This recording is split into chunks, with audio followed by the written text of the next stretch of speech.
Professor M A റഹ്മാന്റെ പൊസങ്കടി ഒരു അന്വേഷണ റിപ്പോർട്ട് എന്ന നോവൽ വായനക്കാരിലേക്ക്. കേന്ദ്ര സാഹിത്യ അക്കാദമി അവാർഡ് ജേതാവ് KV കുമാരനുദുമ തമിഴ് ചരിത്രകാരൻ മുഹമ്മദ് ഹസന് നൽകിക്കൊണ്ട് പുസ്തകം പ്രകാശനം ചെയ്തു. This news sponsored by Boby Chemmanur international jewellers.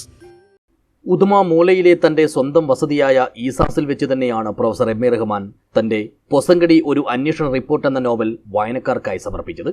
പരിഭാഷയ്ക്ക് കേന്ദ്ര സാഹിത്യ അക്കാദമിയുടെ അവാർഡ് നേടിയ KV കുമാരനുദുമ തമിഴ് എഴുത്തുകാരനും പ്രസാധകനുമായ ശാലൈ ബഷീറിന്റെ നേതൃത്വത്തിലുള്ള തമിഴ് സാംസ്കാരിക സംഘത്തിലെ ചരിത്രകാരനും ഗവേഷകനുമായ പ്രൊഫസർ R മുഹമ്മദ് ഹസൻ ചെന്നൈക്ക് ആദ്യ പ്രതി നൽകിക്കൊണ്ട് പുസ്തകം പ്രകാശനം ചെയ്തു.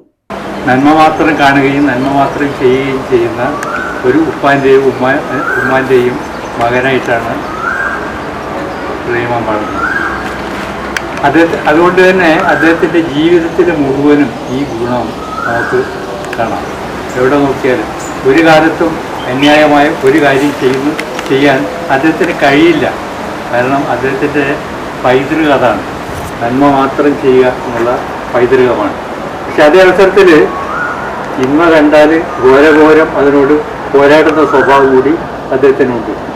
எனக்கு பஷீர் பாய் ரஹ்மான் அவர்களை பற்றி சொல்லியிருக்காங்க. அவங்களுடைய டாக்குமெண்ட்ரி பஷீர் வைக்கம் முகமது பஷீர் அவங்களுடைய டாக்குமெண்ட்ரியை எனக்கு வைக்கம் முகமது பஷீரை அவங்களுடைய சிறுகதையாகட்டும் அவங்களுடைய நாவல்களாகட்டும் விரும்பி படிக்கக்கூடியவங்க. அவங்களுடைய எழுத்துக்களை டிரான்ஸ்லேஷன் தமிழ் தோப்பில் முகமது மீரான் அவர்களுடைய டிரான்ஸ்லேஷனில் தமிழில் படிக்கக்கூடியவங்க.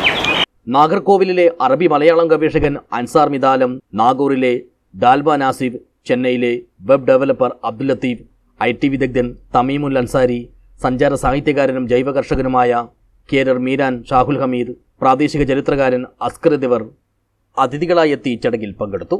അതിഥികൾക്ക് ഊഷ്മളമായ സ്വീകരണം നൽകിയ എം എ റഹ്മാനും പത്നി സാഹിറയും ചേർന്ന് ഓരോരുത്തർക്കും പുസ്തകത്തിന്റെ കോപ്പികൾ നൽകി. എൻ്റെ ഉമ്മയുടെ ബന്ധത്തിലുള്ള ഒരാൾ ഒരു സഞ്ചിയിൽ കുറച്ച് പുസ്തകങ്ങളുമായിട്ട് വരും. വീട്ടിൻ്റെ മുറ്റത്ത് വന്നിരുന്ന് അദ്ദേഹം വെള്ളിയാഴ്ചയാണ് വരിക. അദ്ദേഹത്തെ വരുമ്പോൾ തന്നെ അത്തറിൻ്റെ മണമുണ്ടാവും. എന്നിട്ട് അയാൾ വന്നിരുന്നൊരു പാട്ട് ബുക്ക് എടുത്ത് പാടും. അപ്പം ഞാനന്ന് 4ലോ 5ലോ പഠിക്കുകയാണ്. അപ്പോൾ ആ സമയത്ത് പെങ്ങന്മാർ വന്ന് അതേ പാട്ട് പാടും.